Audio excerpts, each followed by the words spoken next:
A Tucson Mission built in the 1700s is getting some much needed repairs. Workers in the 1950s used cement to seal the cracks at the San Javier del Bac and did not realize that the problems it would cause decades later. As 12 News journalist Kyle Simchuk shows us. Nicknamed the White Dove of the Desert, the San Javier del Bac Mission in Tucson has weathered numerous threats since it was completed in 1797.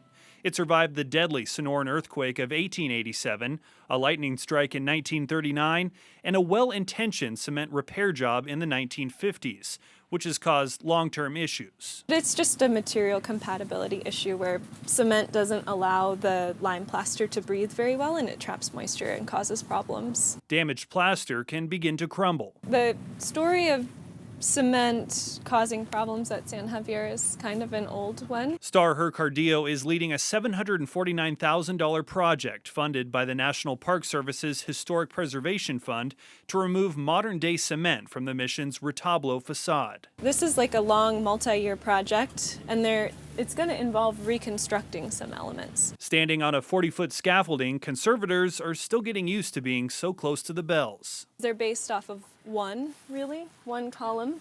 I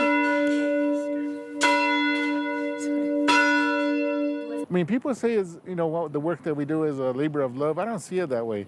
I only see it as preserving what our ancestors built, trying to preserve it for them, for their history. Tim Lewis injects nano-sized particles into the original plaster to strengthen it, while his wife Matilda paints a protective coat over the original pigments. It's what has to be done before the cement can be removed. The Spanish came and built the church, and we helped them because we had no construction background as natives here. And 200 years later, I go to Europe and get one of their people, the Spanish people. I didn't know she was Spanish when I first met her to begin with. And then, now she's here helping us preserve what our ancestors built. The mission remains an active church and is visited by tens of thousands of tourists each year. The project is expected to take 3 years, and while the scaffolding is an eyesore, it won't be up year-round. Restoration work must pause during the warmer months since the materials being used evaporate.